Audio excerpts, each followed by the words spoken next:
The Ragman by Wangerin. I saw an amazing sight. I stumbled upon a story most strange, like nothing my life, my street sense, my tongue had ever prepared me for. Hush, hush, child, hush now, and I will tell it to you.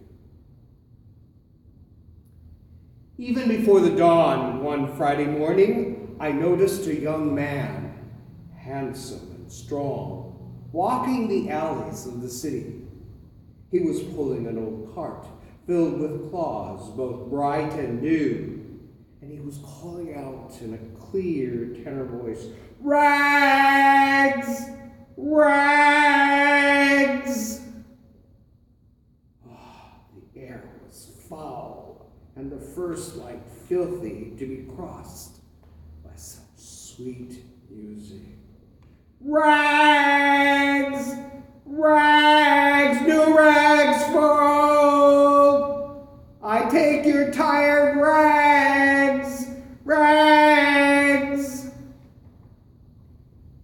Now this is a wonder, I thought to myself, for the man stood 6 feet 4, and his arms were like tree limbs, hard and muscular, and his eyes flashed intelligence. Could he find no better job than this? To be a ragman in the inner city? I followed him. My curiosity drove me, and I wasn't disappointed. Soon, the ragman saw a woman sitting on her back porch. She was sobbing into a handkerchief, sighing and shedding 1,000 tears. Her knees and her elbows made a sad X. Her shoulders shook. Her heart was breaking. The ragman stopped his cart. Quietly he walked to the woman, stepping around tin cans, dead toys, dirty Pampers. "Give me your rag," he said to her so gently. "I'll give you another." He slipped the handkerchief from her eyes. She looked up, and he laid across her palm a linen cloth so clean and new that it shined. She blinked from the gift to the giver. Then as he began to pull his cart again, the ragman did a strange thing. He put her stained handkerchief to his own face, and then he began to weep, to sob as grievously as she had done, now his shoulders shaking. Yet she was left without a tear. "This is a wonder," I breathed to myself, and I followed the sobbing ragman like a child who cannot turn away from mystery. "Rags! Rags! New rags for old! Rags!" In a little while, when the sky showed gray behind the rooftops, and I could see the shredded curtains hanging out black windows, the ragman came upon a girl whose head was wrapped in a bandage, whose eyes were empty. Blood soaked her bandage. A single line of blood ran down her cheek. Now the tall ragman looked upon this child with pity, and he drew a lovely yellow bonnet from his cart. "Give me a rag," he said, tracing his own line on her cheek. "I'll give you mine." The child could only gaze at him while he loosened the bandage, removed it, and tied it to his own head. "The bonnet," he said, on hers. And I gasped at what I saw, for with the bandage went the wound. Against his brow it ran a darker, more substantial blood red. Now his own. Rags! Rags! I take old Rags! Cried the sobbing, bleeding, strong, intelligent Ragman. The sun hurt both the sky now and my eyes. The Ragman seemed more and more to hurry. Are you going to work? He asked a man who leaned against a telephone pole. The man shook his head. The Ragman pressed him. Do you have a job? Are you crazy? Sneered the other. He pulled away from the pole, revealing the white sleeve of his jacket, flat, the cuffs stuffed into the pocket. He had no arm. So, said the Ragman, give me your jacket, and I'll give you mine.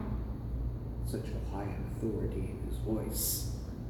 The one-armed man took off his jacket. So did the Ragman, and I trembled at what I saw, for the Ragman's arm stayed in its sleeve, and when the other put it on, he had two good arms, thick as tree limbs. But the Ragman had only one. Go to work, he said. After that, he found a drunk lying unconscious beneath an army blanket, an old man, hunched, wizened, and sick. He took the blanket, wrapped it around himself. But for the drunk, he left new clothes. And now I had to run to keep up with the Ragman. Though he was weeping uncontrollably and bleeding freely at the forehead, pulling his cart with one arm, stumbling for drunkenness, falling down again and again, exhausted, old and sick. Yet he went with terrible speed. On spider's legs, he skittered through the alley of the city, this mile and the next, until he came to its limits. And then he rushed beyond. I wept to see the change in this man. I hurt to see his sorrow. And yet, I needed to see where he was going in such haste. Perhaps to know what drove him so. Little Ragman. He came to a landfill. He came to the garbage pits. And then I wanted to help him in what he did, but I hung back, hiding. He climbed a hill. With tormented labor, he cleared a little space on the hill, and then he sighed. He lay down. He pillowed his head on a handkerchief and a jacket. He covered his bones with an army blanket, and he died.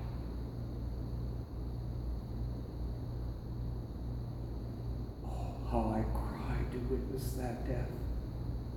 I slumped in a junk car and wailed and mourned as one who has no hope, because I had come to love the Ragman. Every other face had faded in the wonder of this man, and I cherished him. But he died. I sobbed myself to sleep. I did not know. How could I know that I had slept through Friday night and Saturday and its night too? But then on Sunday morning I was awakened by a violence. Light. Pure, hard, demanding light slammed against my sour face, and I blinked, and I looked, and I saw the last and the first wonder of it all. There was the Ragman, folding the blanket most carefully. A scar on his forehead, but alive. And besides that, healthy. There was no sign of sorrow, nor of age, and all the rags that he had gathered shined for cleanliness. Well, then I lowered my head, and trembling for all that I had seen, I myself walked up to the ragman. I told him my name with shame, for I was a sorry figure next to him. Then I took off all my clothes in that place, and I said to him with the dearest yearning in my voice, "Dress me. Dress me." He dressed me. My Lord, he put new rags on me, and I am a wonder beside him.